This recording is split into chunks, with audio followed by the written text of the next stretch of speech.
નમસ્કાર ખેડૂત મિત્રો, આજના જિલ્લા અંતર્ગત તાલીમની અંદર ઉપસ્થિત મંચસ્થ મહાનુભાવો તેમજ પ્રાકૃતિક કૃષિ કરવાવાળા પણ અમારા ઘણા ખેડૂત મિત્રો દેખાય છે આમાં, અને બીજા જે નવા ખેડૂતો છે જે બિલડી આજુબાજુના ગામડાઓમાંથી પ્રાકૃતિક કૃષિની તાલીમ લેવા માટે અહીંયા ઉપસ્થિત છે.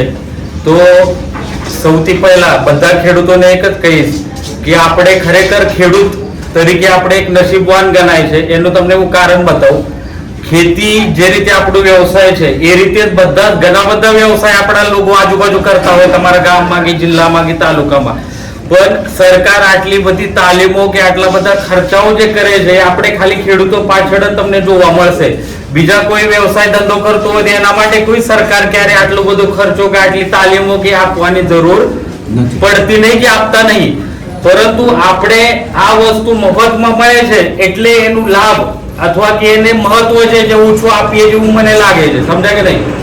આપણે ખરેખર આટલા બધા માણસો આવીને તમને અનુભવ બતાવે છે, આ કરે છે. આપણે મિનિમમ એક શરૂઆત ભલે એક અડધા વીઘાથી કે 1 વીઘાથી તમારે શરૂઆત કરી આ અનુભવ લેવાની જરૂર છે મિત્રો. એનું તમને હું કારણ બતાવું. હાલ જે વાત કરી ખાતરની સબસિડીને, તમને એક દાખલો આપું. ભારત સરકારના 2023-24 જે હતું ને ટોટલ બજેટ, એની અંદર આખા વર્ષની અંદર તમને ખાતર પાછળ સરકારે 2.5 લાખ કરોડ રૂપિયાનો ખર્ચો કર્યો છે. કેટલું? 2.5 લાખ કરોડ. આપણા ડિફેન્સનું જે બજેટ છે એના કરતા વધારે છે પૈસા. પણ આપણને ખબર નહીં, કેમ કે આપણને એ વસ્તુ 250 કે 300-1400 રૂપિયામાં ખાતરનો કટ્ટો મળે છે. એટલે મિત્રો ખરેખર હવે આપણે બદલાવ લાવવાની જરૂર છે. અમે યુનિવર્સિટીમાંથી કે અમે જે ભલામણો કરતા હોય, મગફળીની વાત કરું તો મગફળીની અંદર ખાલી 12.5 કિલો નાઇટ્રોજન અને 25 કિલો ફોસ્ફરસ આટલી અમારી ભલામણ છે. બરાબર? આપણે એની સરખામણીમાં આપણે તો કટ્ટા ખાતર આપણે મગફળીની અંદર વાપરીએ છીએ. એટલે વિચાર કરો કે જે પાકની આટલી જરૂર છે તેમ છતાં આપણે એવી આશા રાખીએ કે એને વધારે ખવડાવીએ તો વધારે ઉત્પાદન આપે, પણ આ ક્યારે નહીં થાય. ઝાડ કુદરતે એને જે શક્તિ આપેલી છે કે ભાઈ આટલું જ એની જરૂરિયાત છે ને આટલું જ ખાશે, તમે ગમે તેટલું ઉપયોગ કરો એ તમારી જમીન બગાડવા માટે કારણીભૂત થશે. બીજું કોઈ ઉત્પાદન કે બીજું કોઈ વધશે નહીં. અને જો ખાતર નાખી જો ઉત્પાદન વધતું હોય તો હાલ તમને હું બતાવું, તમારામાંથી આટલા બધા ખેડૂતો ખેતી કરે છે બધા આપણે, બરાબર? તો કોઈ એવું છે તમારામાંથી કે ભાઈ મેં 2-4 વીઘા જમીન ખેતીના આવકમાંથી ખરીદી કરી? એવા કેટલા છે આપણા? હાથ ઉપર કરો કોઈ હોય તો.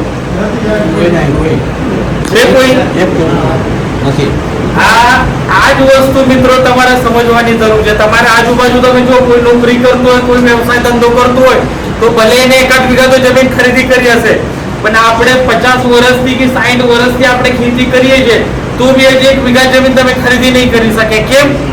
આનું શું કારણ છે તમે હજી સમજ્યા નહીં. આપણે ખાલી ખેતી કરીએ છીએ, બધું નાખીએ છીએ, ખાતર નાખો, દવા નાખો, આ નાખો, પણ ખેતીમાં જે નફો છે એ નફાનું તમે ક્યારે કેલ્ક્યુલેશન કરતા નથી. 5 લાખના બટાકા થાય 4 લાખ કે 4.5 લાખ તેનો ખર્ચો છે. એટલો ખર્ચો તમે કરો પણ આપણે નફો જોતા નથી. સમજાય કે? એટલે મિત્રો હવે ખરેખર ખેતીમાં જે બદલાવ કરવાની જરૂર છે અને સમયની જે જરૂર છે એ હવે ખેતીમાં તમારે બદલાવ કરવાની જરૂર છે. અને જો તમે નહીં કરશો આ વસ્તુ કે આ બદલાવ ખેતીમાં નહીં લાવશો તો તમારે 1-1 વીઘાથી ખેતી વેચવાની શરૂઆત કરવી પડશે. આ કડવું છે પણ સત્ય છે, યાદ રાખો. સમજાય કે? અમે દિવસમાં 5-5 ગામમાં ફરીએ છીએ. કદાચ તમારામાંથી જે ઓળખતા હશે, દિવસમાં અમે 5-5 ગામમાં ફરીએ છીએ. બધી ખબર છે અમને ખેતરોના ખેતરો. સમજાય કે? કોણ કયો ખેડૂત કઈ ખૂણામાં શું કરે છે બધી ખબર છે અમને, યાદ રાખો. એટલે મિત્રો જો આપણે સમય સાથે જો બદલાવ નહીં કરશો તો ખેતીમાં તમારે બહુ ખરાબ પરિસ્થિતિ આવશે. હવે બનાસકાંઠાની અંદર જે ખેતીમાં જે આવતી તકલીફો છે એની તમને વાત કરું. સૌથી પહેલા તો આપણા અહીંયા જે પાણી છે, આ નદીના બાજુના પટ્ટામાં જે પાણી છે તો ઠીક છે, નદીના બાજુના જે ગામડાઓ છે એના સિવાય ગમે તે ગામમાં તમે જશો તો એ પાણી 800-900 ફૂટથી પાણી આવે છે નીચેથી. એ પાણી તો પીવા માટે બી લાયક નથી અને એના ઉપર આપણે ખેતી કરીએ છીએ. સમજાય કે નહીં? એ પાણી પીવા માટે બી લાયક નથી, એટલું એનું TDS થાય છે. જો તમે પાણી જમીનમાં નાખશો તો ઓટોમેટિકલી જમીનની અંદર ક્ષારનું પ્રમાણ વધશે. ગમે તે ખાતરો નાખેલો બધું નાખેલો પણ છોડ એને ઉપાડી નહીં શકે. તમે જો હાલ તમે ખાતરો નાખેલા હશે બધું કર્યું છે તો બી કેમ મગફળી પીળી પડે છે, કેમ પાક વિકાસ કરતો નહીં, કેમ આવું બને છે? એનું કારણ છે કે આપણી જમીનની અંદર ક્ષારનું જે પ્રમાણ છે એ વધી ગયું છે. સમજાય કે નહીં? ક્ષારનું પ્રમાણ વધી ગયું છે અને આપણે ઉપરથી જો 800-1000 ફૂટનું પાણી તમે કાઢીને ફરીથી જમીનમાં નાખશો તો હજી જમીન બગડવાની છે, સુધરવાની નથી. સમજાય કે નહીં? એટલે મિત્રો તમને બતાવું, ઘણા બધા રાજ્યોમાં અમે ફરીએ છીએ ત્યાં આપણા જેવી જે પરિસ્થિતિ છે, જે રીતે બનાસકાંઠાની અંદર આપણે એવું કહીએ કે રેડ ઝોનમાં આપણે આવીએ છીએ એટલે 550 મિલીમીટર પર વર્ષ આપણો વરસાદ પડે છે અહીંયા. એટલે આવા વિસ્તાર જે જગ્યા છે, જે રાજ્યોમાં છે, ત્યાં ખેડૂતો શું કરે છે તમને બતાવું, ત્યાં એ લોકો પાણીનું સંગ્રહ કરે છે. પાણીનું સંગ્રહ એટલે શું? એ ખેડૂતો જાતે ખેત તલાવડી બનાવે. સમજાય કે એનું ખર્ચો કેટલું થાય? તમે 50 લાખ લીટરની ખેત તલાવડી જાતે બનાવો તો તમારું 2.5 લાખ રૂપિયા ખર્ચો થાય જાતે. તમે સરકારના ભરોસે જ્યારે આવશે ત્યારે પછીની વાત છે, પણ જાતે તમારામાંથી જે સારા ખેડૂતો છે 2-4 જણાથી એની શરૂઆત કરશે તો આજુબાજુના ખેડૂતો ઓટોમેટિક એ વસ્તુ કરવા માંડશે. યાદ રાખો. એટલે આપણે સૌથી પહેલા પાણીનું આયોજન કરવાની જરૂર છે. ભવિષ્યમાં તમે જો નહીં, આપણે જે માણસો કહે છે કે હવે જે મહાયુદ્ધ થશે, જે જાગતિક લેવલે જે મહાયુદ્ધ થશે ફક્ત પાણી માટે થશે, બીજા કોઈ કારણથી થવાનું નહીં. અને એની પરત તમને હજી 2-4 વર્ષ પછી એ વસ્તુ શું છે ફીલ થશે, એ જાણવા મળશે તમને આ વસ્તુ. એટલે મિત્રો સૌથી પહેલા જો ખેતી આપણે કરવી હોય તો પાણીથી આપણે એની શરૂઆત, એનું આયોજન તમારે કરવાની જરૂર છે. ભલે નાના પાયે તમે કરો પણ એની શરૂઆત તમે કરો. પાણીનું સંગ્રહ કરશો, એ પાણી જ્યારે ખેતીમાં આપશો તો ઓટોમેટિકલી જમીન બી બચશે અને તમારું પાક પણ સારું તમને જોવા મળશે. બીજી જે આપણે અહીંયા જે તકલીફ છે કે રોગ જીવાતના પ્રશ્નો દર વર્ષે વધતા જાય છે. કોઈ દિવેલામાં આવતો એવો પડે છે, કાતરા તમારા વિસ્તારમાં વધારે બિલીડીના પટ્ટામાં પડે છે, મગફળીની અંદર બધા જ પાકોમાં રોગ જીવાતના પ્રશ્નો વધે છે. આ કેમ વધે છે એનું કારણ તમને બતાવું. તમારા પાકની અંદર જો રોગ પ્રતિકારક શક્તિ સારી હોય તો થોડું ઘણું રોગ જીવાત હોય તો એ છોડ સર્વાઈવ કરી શકે. તમે જો શહેરોની અંદર આપણા ઘરના માણસો બી કોઈ સંબંધીઓ રહેતા હોય તો એની તમને ખબર છે થોડું બી વરસાદ પડે કે આવું વાતાવરણ બને તો તરત એ બીમાર પડી જાય. આપણા ગામડાની અંદર તમે જો ચપ્પલ વગર ફરતા હોય નાના છોકરાઓ તો બી એ ક્યારે બીમાર પડે નહીં. કેમ? એનું કારણ છે કે આપણી રોગ પ્રતિકારક શક્તિ સારી છે.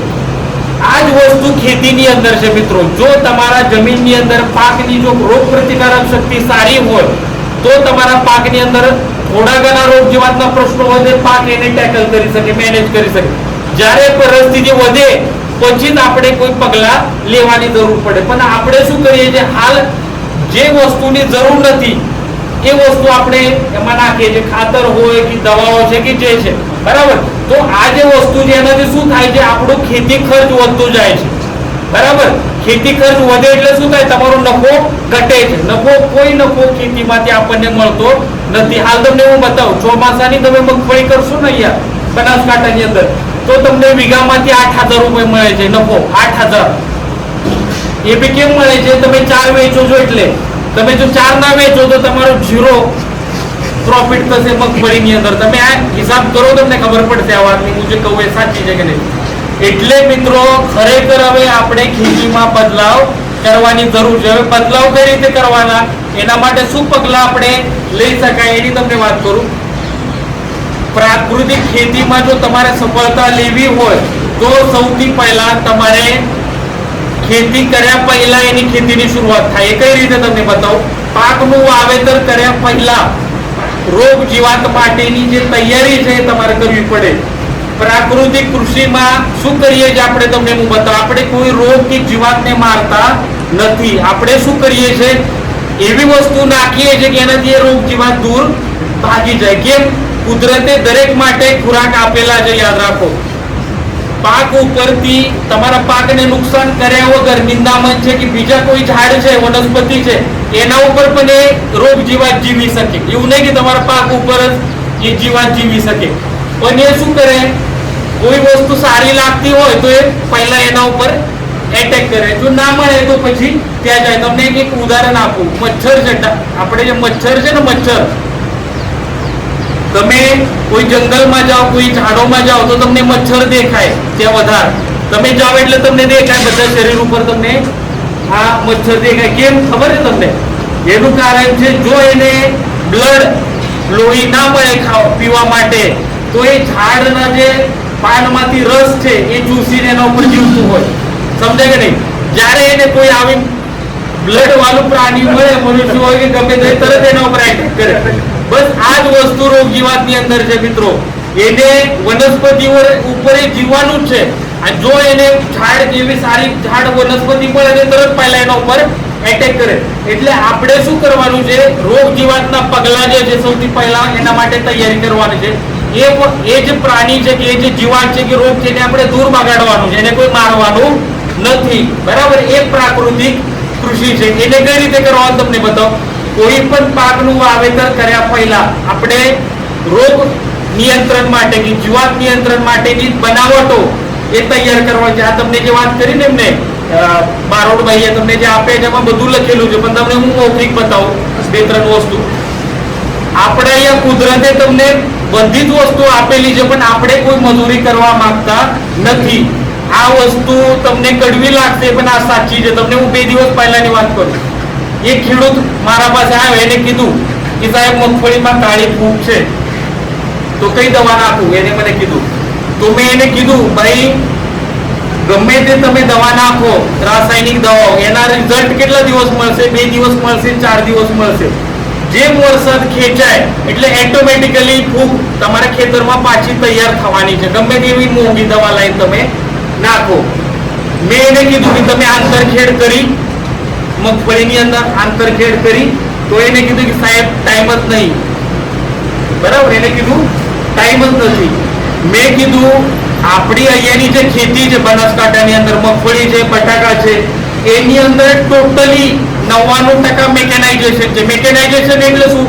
બધું મશીનથી થાય છે. જે મશીનથી નહીં થતું એ ફુવારાથી થાય છે. બરાબર? તો આપણે મગફળીમાં તમે મજૂરી શું કરો કે તમને ટાઈમ મળતો નહીં? બોલો. મગફળીનું બધું ખાતર, તમારું છાણિયું ખાતર, બિયારણ બધું પહેરવાનું, પાળા કાઢવાનું બધું ટ્રેક્ટરથી થાય છે. બરાબર? પાણી આપવાનું ફુવારાથી થાય છે. બધી જ પદ્ધતિ મેં કીધું તમને. હવે ખરાબવાનું ને બધું જ ટ્રેક્ટરથી મશીનથી થાય છે. તો આપણે શું કરીએ છીએ? મજૂરી તમે શું કરો? બોલો. તમે શું મજૂરી કરો કે તમને ટાઈમ મળતું નહીં? બોલો. એ ખેડૂતના પ્રશ્નો જે મેં એને પૂછેલા, મેં કીધું તમે આટલું શું કામ કરો કે તમને ટાઈમ જ મળ્યો નહીં કે મગફળીમાં આંતરખેડ કરવાનું? આંતરખેડ જરૂરી એટલે ખૂબ જ જરૂરી વસ્તુ છે. યાદ રાખો કોઈ પણ પાકની અંદર. એ કેમ કરવાની છે તમને બતાવું. જ્યારે તમે આંતરખેડ કરો ત્યારે જમીનની અંદર હવા ઉજાસ જરૂરી છે. કેમ? હવા ઓક્સિજનનું કાર્બન ડાયોક્સાઇડ જે ગેસ છે જમીનમાંથી જ્યારે એનો હવા ઉજાસ ગેસ બહાર આવે ઓટોમેટિકલી એનું મૂળનો વિકાસ એનું પ્રોપર થાય. બીજો શું થાય કે જમીનની અંદર જે મૂળના આજુબાજુમાં ફૂગને જ્યારે વાતાવરણમાં 80% જેટલું ભેજ હોય, હ્યુમિડિટી, ત્યારે જ ફૂગ તૈયાર થાય. એના પહેલા ફૂગ તૈયાર થાય નહીં. જ્યારે આપણે ખરપીએ છીએ એટલે સૂર્યપ્રકાશ જમીન સુધી જાય એટલે ઓટોમેટિકલી કોઈ પણ રોગ જીવાત હોય એનું કંટ્રોલ તમને જોવા મળશે. આપણે કેમ ઉનાળામાં ઊંડી ખેડ કરતા હતા પહેલા લોકો? એનું કારણ જ હતું જ્યારે જમીન ખુલ્લી પડે, સૂર્યપ્રકાશથી જ્યારે જમીન તપે, એના ઈંડા હોય કે બીજા જે પણ વસ્તુ છે બધું એનું નિકાલ થાય છે. તો આ જ વસ્તુ એની અંદર જ્યારે તમે ખરબશો એટલે મૂળનો વિકાસ થશે, ફૂગ કંટ્રોલ થશે. ઓટોમેટિકલી આપણને જે બિનજરૂરી પ્રશ્નો આવવાના, જે ખર્ચો થવાનો એને આપણે અટકાવી શકાય. એટલે મિત્રો આવી જે વસ્તુ છે, જે વસ્તુ જરૂરી છે તમારે કરવી જ પડશે. જે વસ્તુ ટાઈમ બાઉન્ડ જે વસ્તુ જે કરવી જ પડશે. એટલે આપણે ખરેખર ખેતીની અંદર જે રોગ જીવાત માટેના પગલા છે, પ્રાકૃતિક ખેતીમાં સૌથી પહેલા એની શરૂઆત કરવી પડશે. એની અંદર તમને બતાવો, કુદરતે આપણા અહીંયા આજુબાજુ તમે જોશો તો કયા ઝાડ તમને વધારે દેખાય? શાના ઝાડ છે? લીમડાના ઝાડ છે. કેમ આપણે અહીંયા વધારે છે? તમે બીજા જાઓ આ બાજુ ઉત્તર ભારતમાં, કેમ ત્યાં દેખાતા નહીં? અહીંયા કેમ દેખાય છે? બોલો. એ કુદરતે તમને આપેલી એક ગિફ્ટ છે. યાદ રાખો, લીમડાના ઉપયોગ આપણને ખબર છે. લીમડામાંથી તમે નિમાસ્ત્ર બનાવો. આમાં લખેલું છે નિમાસ્ત્ર બનાવો. તમે 10 કિલો લીમડાના પાન લો, 10 કિલો છાન લો, ગૌમૂત્ર લો અને તમે છાન લો. આ 3 વસ્તુ પાણીમાં મિક્સ કરો અને 24 કલાક પછી આમાંથી જે તૈયાર થશે એને નિમાસ્ત્ર કહેવાય. નિમાસ્ત્રનો ઉપયોગ ગમે તે પાકમાં તમે કરી શકો. એનો ઉપયોગ કરશો એટલે કોઈ નાની ઈયળો તમને પાકમાં નુકસાન નહીં કરે, કોઈ ચૂસિયા પ્રકારની જીવાત એમાં નહીં આવે. આ વસ્તુ આપણે ખેતીમાં કરવાની જરૂર છે મિત્રો. કશું જ કરવાનું નહીં, 10 જ મિનિટનું કામ છે. લીમડાના પાન, છાણ, ગૌમૂત્ર લઈને પાણીમાં નાખવાનું છે. પછી કશું તમારે કરવાનું નથી. ડાયરેક્ટ ફુવારાથી બી તમે એનો ઉપયોગ ખેતરની અંદર કરી શકો. આ વસ્તુ કરશો તો આપણે બિનજરૂરી ખર્ચો ઘટી જાય. આપણે અહીંયા શું છે તમને બતાવો, ખેડૂતની પદ્ધતિ. 3 દિવસ પહેલા એક સ્ટોરી આવી હતી પેપરમાં. એ ભાભરમાં 1 કરોડ રૂપિયાની લીંબોળી વેચી અને લેડીઝોને શું કે ખેડૂતોને આવક ઊભી થઈ. હું તો એવું માનું છું કે આ સૌથી મોટું આપણું નુકસાન, તમે પગ ઉપર કુરાડી મારવાનું તમે કામ કરો છો. હાલ કેમ આપણે શું કરીએ, 10 રૂપિયા કિલો તમે લીંબોળી વેચો અને બજારમાંથી 500 રૂપિયા લીટર તમે લીંબોળી તેલ લાઈન ખેતરમાં છાંટો છો. તમને કદાચ ખબર નહીં, સમજ્યા કે નહીં? 10 રૂપિયા કિલો તમે લીંબોળી વેચો, 500 રૂપિયા લીટર એમાંથી બનેલું લીંબોળી તેલ લઈને આપણે ખેતીમાં વાપરો. અને આવી ખેતી કરશો તો ક્યારે તમે ખેતી તમારી નફામાં રહેશે નહીં. આ રિયાલિટી છે મિત્રો. જાતે જે વસ્તુ આપણા પાસે છે એમાંથી જ તમારે બધું તૈયાર કરીને એના ઉપર ખેતી કરવાની છે, બરાબર? તો નિમાસ્ત્ર મેં જે કીધું તમને, નિમાસ્ત્રનો ઉપયોગ આપણે એક વખત તમે તૈયાર કરો એટલે 3 થી 6 મહિના સુધી એને કોઈ પ્રોબ્લેમ આવશે નહીં. 3 મહિના એટલે પાકનું સિઝન તમારું એમને પૂરો થઈ જશે. એટલે આ નિમાસ્ત્રનો ઉપયોગ આપણે કરી શકાય. બીજી વાત છે, કુદરતે તમને મફતમાં એક ફૂગનાશક દવા આપી છે, પણ એનો ઉપયોગ આપણે કરતા નથી ખેતીની અંદર. બોલો કઈ છે? છાસ છે. છાસ તમને કુદરતે મફતમાં આપેલી જો કોઈ ફૂગનાશક દવા છે એ છાસ છે. છાસ પણ આપણે શું કરીએ, વધારાની છાસ હોય તો ઉકરડામાં રેડીએ કે ગમે તે તમે આપણે નાખતા હોઈએ છીએ. મિત્રો તમને કદાચ ખબર નહીં, છાસની અંદર લેક્ટોબેસિલસ નામના જે બેક્ટેરિયા આવે છે એ સૌથી ઝડપી વધવા વાળી ફૂગ છે. સમજ્યા કે એ બેક્ટેરિયા એવા છે 2004 એટલા ઝડપી થાય છે, એનું જેટલું પ્રમાણ વધવાનું કોઈ બીજા ફૂગમાં કે બેક્ટેરિયામાં નથી. અને આપણા પાસે બનાસકાંઠાની અંદર પશુપાલન આપણું મુખ્ય વ્યવસાય છે ખેતી સાથે સાથે, બરાબર? તો આપણે પશુપાલનમાંથી નીકળતી બાય પ્રોડક્ટ છે છાસ. એટલે એનો ઉપયોગ આપણે ખેતીની અંદર જો તમે કરવાની શરૂઆત કરશો તો બજારમાંથી ક્યારેય તમને ફૂગનાશક દવા લાવવાની જરૂર રહેશે નહીં. 1 વીઘાથી તમે હું જે કહું એની શરૂઆત કરો. તમને જો બજારમાંથી દવા લાવવાની જરૂર પડે તો ચેલેન્જ છે અમારો મિત્રો. આપણે છાસનો ઉપયોગ કઈ રીતે કરવાનો છે તમને બતાવો. તમારા પાસે જેટલી પણ છાસ છે બધી છાસ ભેગી કરવાની છે. પ્લાસ્ટિકના બેરલમાં કરો, માટલાની અંદર કરો, ખાલી લોખંડની વસ્તુમાં લેવાની નથી, બરાબર? વાસણની અંદર એ બધી છાસ ભેગી કરવાની છે. એ છાસની અંદર તમે 2 ધાતુની વસ્તુ નાખશો તો તમને હજી સારા પરિણામો મળશે. માઇક્રોન્યુટ્રિયન્ટ કે બીજા જે પોષક તત્વો છે એ બજારમાંથી તમારે કોઈ લાવવાની જરૂર નથી. ભલે હાલ તમે મગફળીમાં પાયામાં ખાતર વાપરી રહ્યો છે તો બી તમે આ વસ્તુની શરૂઆત કરો ઘરે જઈને, તમને ખબર પડશે એના પરિણામો કેવા છે. બીજાના આજુબાજુના ખેડૂતો કરતા અલગ જ તમારો પાક તમને જોવા મળશે. બધી છાસ આપણે ભેગી કરવાની છે. એ છાસની અંદર 2 ધાતુની વસ્તુ મૂકવાની છે. એક તાંબુ, તાંબાની તાર મૂકો, તાંબાનું કોઈ વાસણ હોય એ તમે મૂકી શકો. અને બીજી વસ્તુ છે લોખંડ, બરાબર? લોખંડની સળીઓ છે કે તમારે ખીલી છે, ગમે તે લોખંડની વસ્તુ, આ 2 ધાતુની વસ્તુ એની અંદર પડી રાખવાની છે.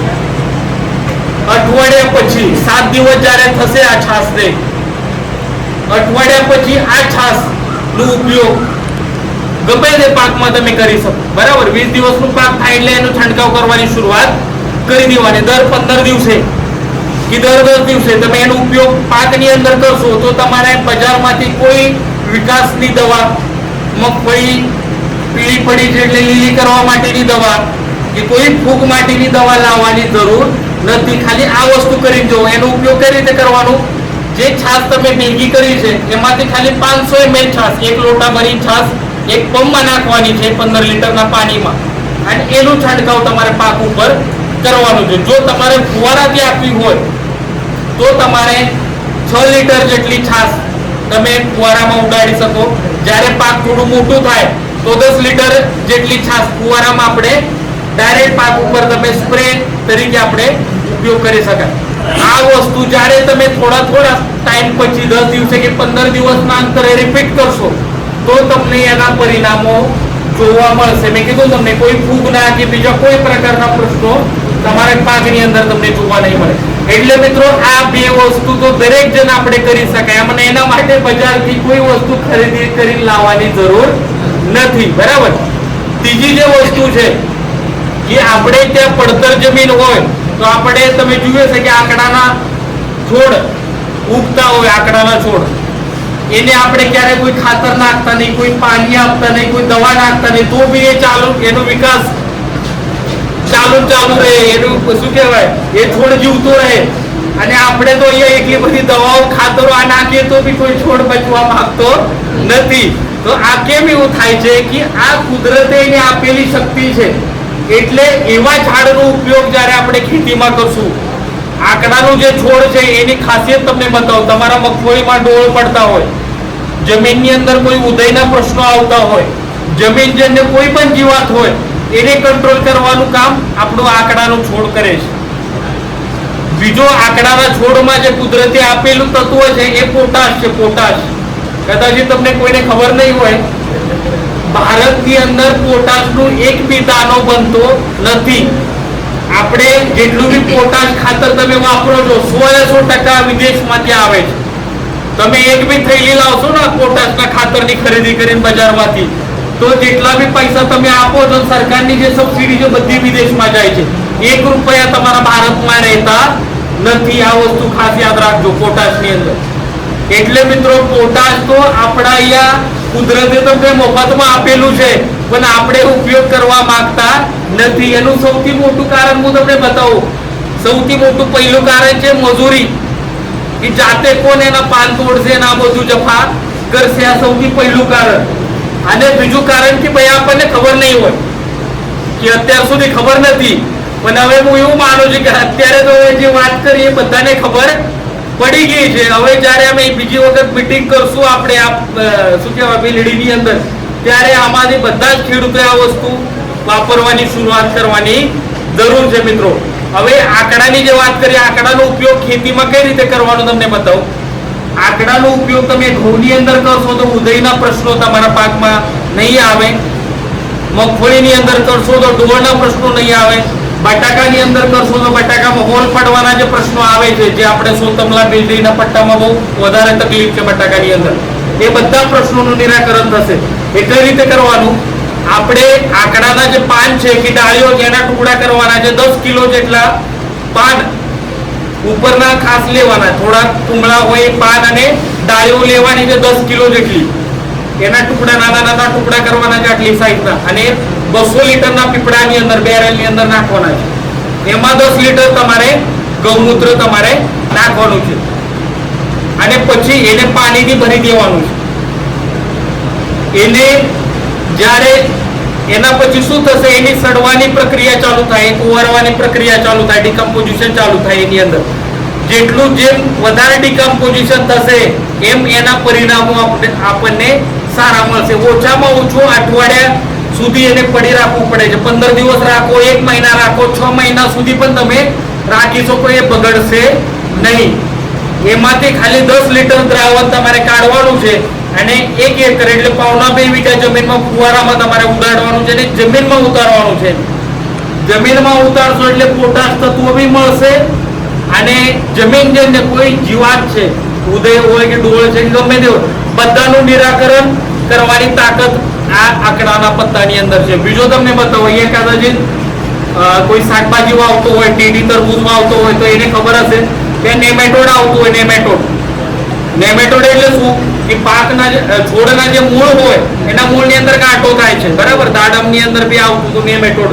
તો એ નેમેટોડની અંદર જ્યારે તમે એનો ઉપયોગ કરતા હતા, આંકડાના દ્રાવણનો તમે ઉપયોગ કરશો 10 લીટર એકરમાં, તો ઓટોમેટિકલી નેમેટોડને કંટ્રોલ કરવામાં પણ એ મદદરૂપ થતો હતો. એટલે મિત્રો આ વસ્તુનો જો ઉપયોગ આપણે કરશું તો બહારથી આપણે વસ્તુ લાવવાની જરૂર નહીં પડે. કેમ તમને બતાવો, અમે વૈજ્ઞાનિકો શું કહે છે કે ખેતીની અંદર એક પિરામિડ છે. બરાબર. એક પિરામિડ છે. એની અંદર સૌથી પહેલા ખેતીમાં કોઈ બી તકલીફ આવે તો સૌથી પહેલા આપણે જાતે એનું નિરાકરણ કરવું પડે. કોઈ સમજો તમારે અહીંયા કાતરા પડતા હોય તો એકાદ બે છોડથી એની શરૂઆત થાય. કપાસની અંદર કોઈ મિલીબગ આવતું હોય, સફેદ કલરની જે જીવાત છે એ આવતી હોય તો એકાદ બે છોડમાં થાય. એટલે એ વખતે આપણે શું કરવું પડે?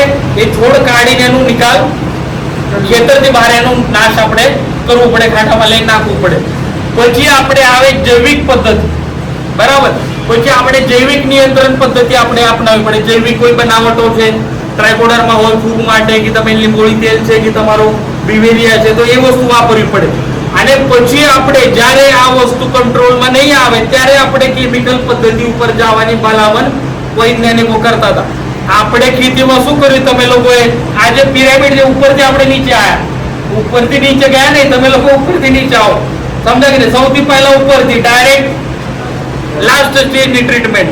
એટલે મિત્રો આપણી ખેતી મોંઘી થવાનું કારણ જ આ છે. તમને એક દાખલો આપો, તમે બીમાર પડો, કોઈને તાવ આવે, શરદી ખાંસી થાય તો આપણે શું કરીએ?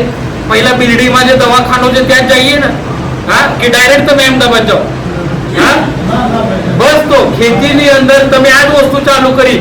બિલ્ડીંગમાં દવાખાનામાં જવાની જગ્યાએ ડાયરેક્ટ આઈસીયુ ની ટ્રીટમેન્ટ લેવાની તમે શરૂઆત કરી. એટલે તમારો ખર્ચો વધવાની શરૂઆત થઈ અને આપણું નફો તમારો ઘટે છે. એટલે મિત્રો હવે સમય એકદમ પીક સ્ટેજ ઉપર છે કે હવે આપણે બદલાવ કરવાની જરૂર છે. ભલે 1 વીઘાથી તમે શરૂઆત કરો, તમને અનુભવ આવશે, ઘણી બધી વસ્તુઓ તમને શીખવા મળશે અને પછી આપણે આગળ જવાનું. એટલે રોગ જીવાતની આપણે વાત કરતા હતા, તો રોગ જીવાતની અંદર છાસ, નિમાત્ર, આંકડાનું દ્રાવણ, આ 3 વસ્તુ ખાલી તમારે એનાથી એની શરૂઆત કરવાની છે વાવેતર પહેલા. પછી જે વાવેતર છે મિત્રો, બનાસકાંઠામાં મારો તમને અનુભવ બતાવું. મેં ઘણી વખત મીટિંગમાં ખેડૂતોને કીધું, અમે કચ્છમાં ગયા હતા. કચ્છમાં ગયા વર્ષે જ્યારે આંબાના ઝાડે વાવાઝોડું આવે ત્યારે જે પડ્યા ને, એના પછી મને 10 દિવસ યુનિવર્સિટીએ ત્યાં મોકલ્યું હતું. એ લોકોને પછી ઝાડ ઊભા કરીને એ કરવા માટે આંબાના ઝાડ. તો અમે જ્યારે વાવાઝોડા પછી જ્યારે અમે ત્યાં ગયા તો ત્યારે ચોમાસાનો આ ટાઈમે આ સમય હતું એ વખતે. તો અમે ત્યાં જ્યારે ગામમાં ફરતા હતા તો ત્યાંના લોકો કેટલા હોશિયાર છે. કેમ આપણે કહીએ કે કચ્છની ખેતી આપણા કરતા સારી છે? અમે તો હું જ્યારે ગયો ત્યારે મેં લોકોને કીધું કે ભાઈ અમારા બનાસકાંઠાના ખેડૂતો તો બહુ આગળ છે ખેતીની અંદર. અમારા ખેડૂતો ટપક ફુવારાથી બધી પદ્ધતિઓથી ખેતી કરે, બધું. તમે એવું કહેતા હતા કે બહુ અમારા ખેડૂતો આપણા એમના કરતા આગળ છે. પણ પછી જ્યારે અમે ત્યાં જોયું તો અમે ગામમાં ગયા ત્યારે એ ખેડૂતોએ મને શું કીધું તમને બતાવો. આષાઢી બીજ હતી એ દિવસે. તો એને મને કીધું કે સાહેબ હવે 3 દિવસ તમને અમારા ગામમાં કોઈ ખેડૂત નહીં મળે. તો મેં કીધું શું થયું, કેમ ખેડૂતો કેમ મળે નહીં? તો એને કીધું કે અમારા ખેડૂતો હવે બધા ખેડૂતો 3 દિવસ મગફળીનું વાવેતર કરશે, આખું ગામ 3 દિવસમાં અમારા આખા ગામનું મગફળીનું વાવેતર પૂરું થશે. અને ત્યાં તો 50-50, 60-60 વીઘાના ખેડૂતો છે કચ્છમાં. તો બી એ લોકોનું ટાઈમ ટુ ટાઈમ ખેતી, બરાબર. અને આપણા અહીંયા શું પરિસ્થિતિ છે કે દુકાનવાળું દુકાન ખોલશે, પછી આપણે બિયારણ લેવા જશું. ટ્રેક્ટર વાળાને જ્યારે ટાઈમ હોય ત્યારે એનું વાવેતર કરવાનો આપણને ટાઈમ મળે. એટલે મિત્રો સમય ખૂબ જ અગત્યની વસ્તુ છે ખેતીની અંદર. આપણે જે વાત કરતા હતા કે જે સમયની વાત હતી, મેં જે તમને કીધું, તો જ્યારે અમે કચ્છમાં જ્યારે ખેડૂતોનો અનુભવ લીધો તો પછી મને એવું ફીલ થયું કે ખરેખર આપણે ખેડૂતોને હજી ઘણું આગળ ખેતીની અંદર બદલાવ લાવવાની જરૂર છે. ખાલી બધી વસ્તુઓ મળે છે, પરંતુ એનું કયા સમયે રાઈટ ટાઈમ ઉપર એનો ઉપયોગ કરવું જોઈએ આપણા જે ખેડૂતો શીખ્યા નથી. મેં જે તમને વાત કરી આષાઢી બીજની, તો એ લોકોને કચ્છની અંદર 3 જ દિવસમાં એ લોકોનું વાવેતર, એ લોકોએ મગફળીનું સમય સાથે પૂરું કર્યું. એટલે જ મિત્રો મેં જે કીધું તમને, દિવેલાનું વાવેતર છે. અમે યુનિવર્સિટીમાંથી પણ એવી ભલામણો કરતા હોય કે ભાઈ દિવેલાનું વાવેતર તમે 15મી ઓગસ્ટ કરો. કેમ? એનું કારણ છે કે જે ઘોડિયા ઈયળ છે જેનું નિયંત્રણ કરવું બહુ જ મુશ્કેલ છે. તો એવી જે જીવાતો છે એને આપણું એનું જે સમય છે એને આપણે ટાળી શકાય. એટલે આપણે ઓટોમેટિકલી ખેતીમાં જે આવતી તકલીફો છે એને આપણે જાતે જ ખેતીમાં જો સમય સાચવશો તમે તો એનું નિયંત્રણ કરી શકાય. તમને એક દાખલો આપું. અમે ઘણા બધા રાજ્યોમાં જ્યારે ફરતા હોય, રિસર્ચ ત્યાંના જોતા હોય, તો એક વસ્તુ તમને બતાવું કે વાવેતરનું જે સમય છે, કદાચિત જે જૂના માણસો નક્ષત્ર ઉપર જે વાવેતરનું નહીં કરતા તેને ખબર હશે આ વાતની. અમે મારા સ્ટુડન્ટ જે અમારા એમએસસીમાં જે બનતા હોય એમને બી અમે આવા એક્સપેરિમેન્ટ અમે કરાવીએ છીએ કે ખરેખર એ બધું સાથે લઈને ચાલશું તો કેટલું ફરક પડે છે. એટલે મિત્રો અમે એની અંદર અમે જ્યારે જોયું તો કોઈ પણ પાક છે જેનું બીજથી આપણે વાવેતર કરતા હોઈએ છીએ બીજ, તો એના માટે સૌથી અનુકૂળ સમય જ્યારે પૂનમ હોય, પૂનમ એના 48 કલાક પહેલા, બરાબર, એના 48 કલાક પહેલા જ્યારે આપણે વાવેતર કરતા હોઈએ છીએ તો એના માટેનું સૌથી અનુકૂળ સમય હોય છે. એનું કારણ શું છે કે એ વખતે જમીનની અંદર જે કન્ડિશન હોય, જમીનની અંદર જે કન્ડિશન હોય કે એ વખતે વાવેતર કરવાથી ઉગાવો પણ તમને વધારે મળશે અને પાકનું જે વિકાસ છે ખૂબ જ ઝડપી તમને જોવા મળશે. આ વસ્તુ તમે કરી જુઓ. આ વખતે તમને બતાવો, અમારા જે ખેડૂતો હતા એ લોકોને ખબર છે, અમે મગફળીનું વાવેતર મેં એ લોકોને આ વખતે 7 તારીખે કરવાનું કીધું હતું. અમારા પાસે ઘણા એવા પ્લોટ છે કે એ લોકોએ 7 તારીખે વાવેતર કર્યું. હવે એ પ્લોટ અને બીજા જે અલગ તારીખે વાવેતર કરેલા પ્લોટ છે એનો અમે ખેડૂતોને અનુભવ બતાવશું. એ તમે જઈને જોઈને આવો તો તમને ખબર પડશે કે આમાં કેટલું ફેર પડે છે. એટલે મિત્રો ખાલી આપણે ખાતરો, દવા બધું કરી જે આપણે ખેતી કરીએ છીએ એનું કોઈ મતલબ નથી જો તમારો સમય તમે ના સાચવશો તો. એટલે ખેતીની અંદર મેં જે તમને વાત કરી, સૌથી પહેલા જે રોગ જીવાત માટેની બનાવટો છે એ આપણે તૈયાર કરવી પડશે. બીજો તમારો ખેતીમાં સમય સાચવવો પડશે. અને ત્રીજી જે વાત છે સૌથી અગત્યની કે કોઈ પણ પાકની અંદર જ્યારે આપણે વાત કરી કે આપણા દેશની અંદર પોલિયોનો રોગ હતો, પોલિયો. હાલ છે કોઈ પોલિયોના પેશન્ટ નવી પેઢીમાં? બોલો કેમ નથી? આટલા નવી પેઢીમાં કોઈ એક પણ પોલિયોનું પેશન્ટ તમને જોવા નહીં મળે. કેમ નથી? બોલો. એની કોઈ દવા નથી, એની રસી આવી, પોલિયોની રસી આવી, પોલિયોની કોઈ દવા નથી. તો પણ આપણે 100% એનું કંટ્રોલ કરી શકીએ, એનું નિયંત્રણ આપણે મેળવી શક્યા. ખેતીની અંદર મિત્રો આ જ વસ્તુ તમારે યાદ રાખવાની છે. જો ખેતીમાં આપણે 100% આવા રોગ જીવાત ઉપર નિયંત્રણ કરવું હોય તો આપણા પાકને રસીકરણ કરવું પડે. રસીકરણ એટલે શું? તમારા બીજને તમારે માવજત આપવી જ પડશે. આપણે શું કરીએ છીએ, ખાલી મગફળીમાં દુકાનવાળા તમને ડબલામાં આપતા હશે એટલે તમે બધું દવાની ટ્રીટમેન્ટ કરીને વાવતા હશો, પણ બીજા કોઈ પાકમાં કોઈ ખેડૂતો ટ્રીટમેન્ટ કરતા નથી. કોઈ પણ પાકનું વાવેતર કર્યા પહેલા એને બીજ માવજત આપવી ખૂબ જ જરૂરી છે. મેં જે તમને પોલિયોનું કીધું આ જ વસ્તુ પાકની અંદર છે, યાદ રાખો. એટલે કઈ રીતે આપણે માવજત આપવા છે? પ્રાકૃતિક ખેતીમાં આપણે બીજામૃત કરીને એ વસ્તુ આવે છે જે તમે જાતે તૈયાર કરી શકો. એના માટે બહારથી કોઈ વસ્તુ લાવવાની જરૂર નથી. અને કઈ રીતે બનાવવાની તો તમને હું બતાવું. એમાં તમને જે પેમ્પલેટ આપી છે એમાં બધું લખેલું છે. એની અંદર આપણે છાણ, ગૌમૂત્ર, ચૂનો અને 1 મુઠ્ઠી માટી, આ 3 વસ્તુની જરૂર છે. 5 લીટર ગૌમૂત્ર લેવાનું છે, 5 કિલો છાણ લેવાનું છે અને 50 ગ્રામ ચૂનો અને 1 મુઠ્ઠી માટી. માટી એટલે કઈ માટી? વડ કે પીપળના ઝાડના નીચેની માટી અથવા શેઢાપાળાની માટી, જે આપણે કોઈ ખેડ કરતા નથી કે કોઈ દવાઓ નાખતા નહીં કે કોઈ એનું, એટલે એવી માટી કે જ્યાં જે આપણા ફાયદાકારક જીવાણુ છે એની સંખ્યા વધારે હોય. આ બધું 20 લીટર પાણીની અંદર બધું નાખવાનું છે અને 24 કલાક પછી જે તૈયાર થશે એને આપણે બીજામૃત કહેવાય છે. એનું પટ આપશો એટલે કોઈ પણ પ્રકારની રોગ જીવાત ના પ્રશ્નો તમારા પાકની અંદર શરૂઆતના તબક્કામાં તમને જોવા નહીં મળે. બીજો એનું ઉગાવો બહુ ઝડપી થાય, બરાબર. એટલે આ વસ્તુ ખાસ ઘઉંની અંદર ઉદય આવતી હોય આવા જે પ્રશ્નો એને કુદરતી આપણે નિયંત્રણ કરી શકાય. એના માટે કોઈ રોગ જીવાતની દવા લાવવાની કે નાખવાની આપણે ખેતીમાં જરૂર નથી. એટલે બીજામૃતનો પટ આપીને આપણે એનું વાવેતર દરેક પાકની અંદર તમે કરી શકો. ત્યારબાદ ખેડૂત મિત્રો હવે જે ખેતીમાં પ્રશ્નો આવે છે તમને હું બતાવવા આવશે છેલ્લે પ્રશ્ન, પણ એના પહેલા હું તમને એનું નિરાકરણ આપું. કે નિંદામણનો પ્રશ્ન બનાસકાંઠાની અંદર તમને બતાવો. હાલ ચોમાસાની અંદર નિંદામણ નાશક દવાઓનું એટલું વપરાશ થયું છે. ગયા વર્ષે તો 2 વખત લોકોએ નિંદામણ નાશક દવાનો છંટકાવ કર્યો. મેં કીધું તમને એ કરવાની કેમ જરૂર પડે? ખેડૂતની મેન્ટેલિટી કેવી છે? આપણે શું વિચારીએ છીએ કે આપણે 10 દિવસ થાય, 15 દિવસ થાય, 20 દિવસ થાય મગફળીમાં, એટલે આપણે અમારી ભલામણ એવી હોય કે 20 દિવસ પછી મગફળીમાં તમે આંતરખેડ કરો. પણ આપણે શું કરીએ કે 20 દિવસ આપણે રાખીએ, પછી એવું થાય કે કોઈક વરસાદ આવી ગયું કે ટાઈમ નહીં મળ્યું એટલે હજી અઠવાડિયું ખેંચીએ પછી ડાયરેક્ટ દવાનો છંટકાવ કરીએ. પરંતુ ખેડૂત મિત્રો એક વસ્તુ યાદ રાખો, કોઈ પણ પાકની અંદર જો તમે નિંદામણ નિયંત્રણ ના કરી શકો તો તમારા પાકમાં 30% ઉત્પાદનમાં ઘટાડો ઓટોમેટિક થઈ ગયો. 15 થી લઈને 30% સુધી ઉત્પાદન તમારું ઘટી ગયું નિંદામણના લીધે. એ વસ્તુ યાદ રાખો.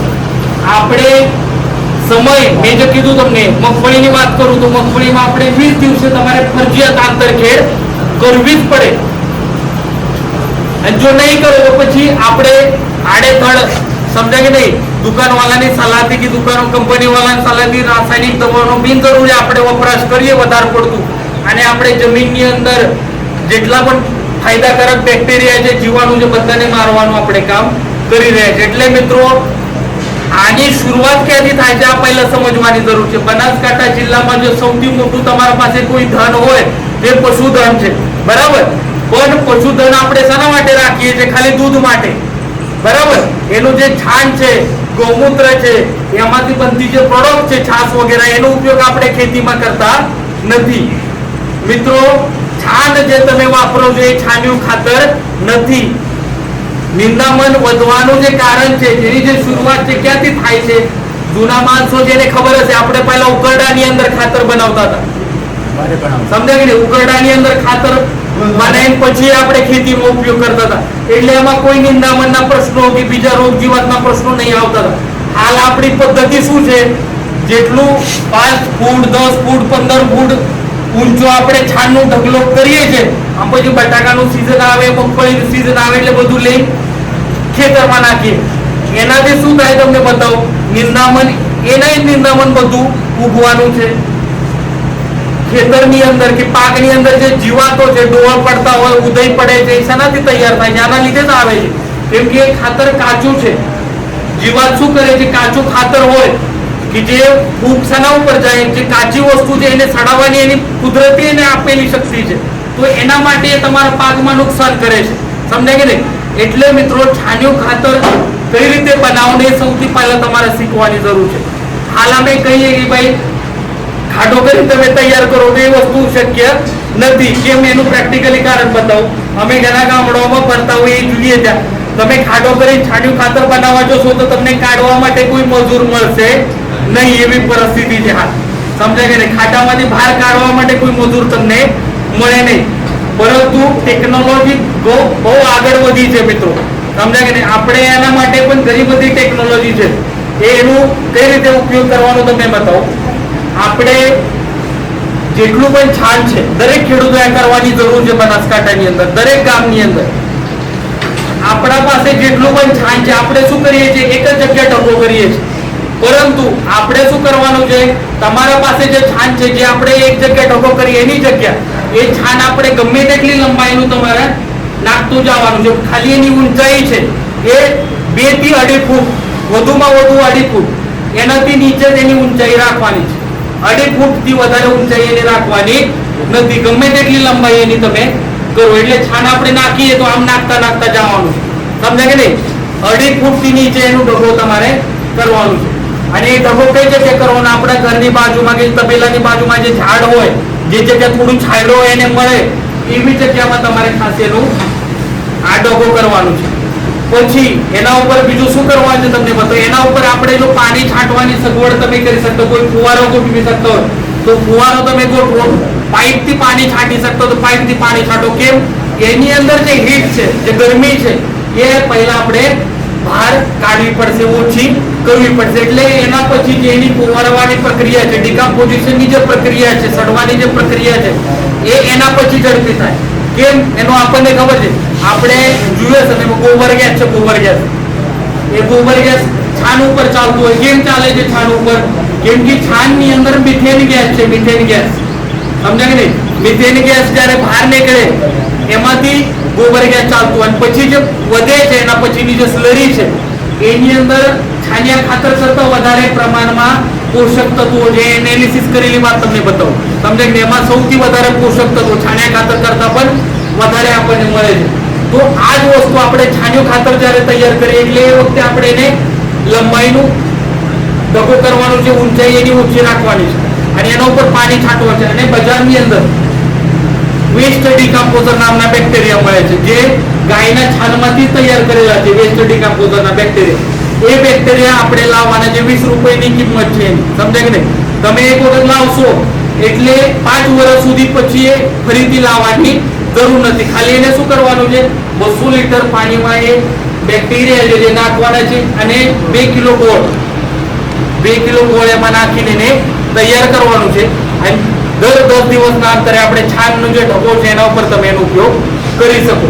ખાલી આપણે છેલ્લે થોડું દ્રાવણ રાખવાનું છે અને ફરીથી એમાં પાણી ભરી ગોળ નાખીને એને ઓટોમેટિક કુદરતી મલ્ટીપ્લાય થાય છે, બરાબર. એટલે એનો ઉપયોગ ફરીથી આપણે કરી શકાય.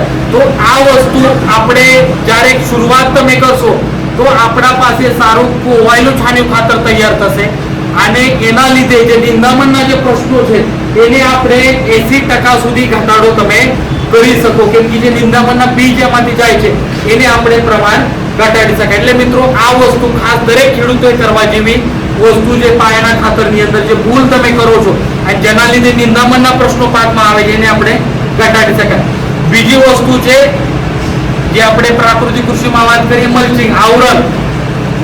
જે આપણે પાકના જે અવશેષો છે એનો ઉપયોગ આપણે પાકમાં કરશું તો આપણે નિંદામણને ઘટાડવા મદદરૂપ થઈ શકે. પણ આપણે અહીંયા શું થાય છે, ઘઉંનું પરાળ છે કે બીજા જેટલી પણ શું કહેવાય પાકોની આપણે ખેતી કરીએ ને એની જે નીકળે છે વેસ્ટ એ આપણે બધા પશુપાલનમાં વાપરીએ છીએ એટલે એની કિંમત થોડી વધે છે, સમજાય. એટલે આપણે મલ્ચિંગ કરવા માટે આપણા પાસે ખાલી 2 જ વસ્તુ વધે છે.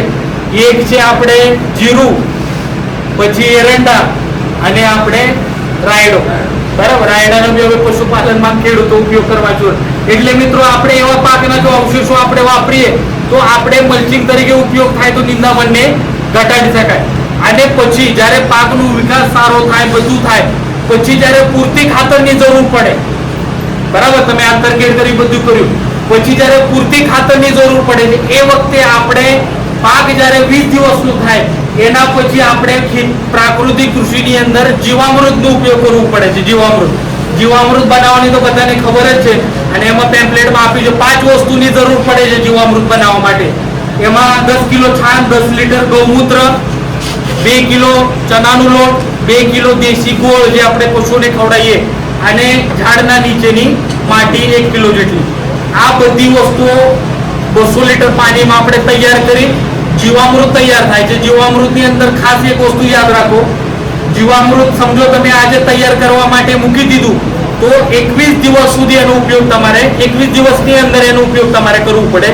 21 દિવસ પછી એનો ઉપયોગ તમે પાકમાં ના કરો તો સારું છે, બરાબર. એટલે એની જે ફાયદાકારક બેક્ટેરિયાની જે સંખ્યા છે એ 1 દિવસ 2 દિવસ આમ 10, 11, 12 સુધી વધતી જાય, પછી એ ડાઉન થતી જાય, ઓછી થતી જાય. 21 દિવસ પછી એનો ઉપયોગ ના કરો તો સારું છે. એ રિસર્ચની વસ્તુ છે, તામિલનાડુ યુનિવર્સિટીના રિસર્ચ છે 20 વર્ષ પહેલાના.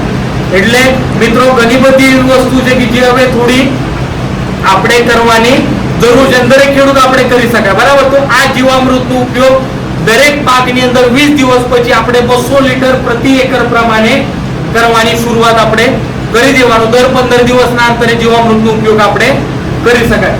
આટલી વસ્તુ ખાસ મિત્રો પ્રાકૃતિક કૃષિમાં તમારે યાદ રાખવાની છે.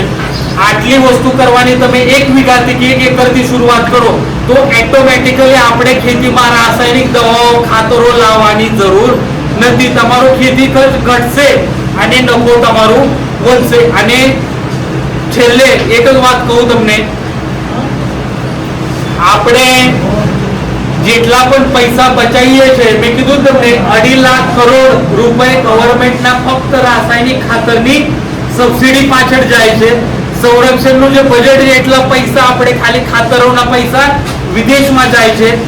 આટલું બી આપણે કરીએ તો પણ એક પ્રકારની દેશ સેવા છે મિત્રો. એવું નહીં કે કોઈ દેશ સેવા કરવા માટે તમારે બંદૂક લઈને બોર્ડર ઉપર જ જવું પડે.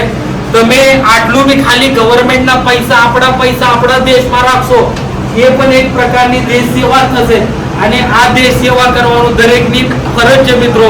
અને પ્રાકૃતિક કૃષિ હાલ જે મેં પદ્ધતિ તમને કીધી આટલા દિવસ તમને ખબર નથી, હવે ખબર પડી છે, તો દરેક ખેડૂત મિત્રોને હવે આ શરૂઆત કરવાની છે. અને આપણે બનાસકાંઠા જિલ્લામાં પ્રાકૃતિક જિલ્લો આપણે કરી ખેડૂતોએ બતાવવાનું છે. એવી આશા રાખી મારું પ્રવચન પૂરું કરું.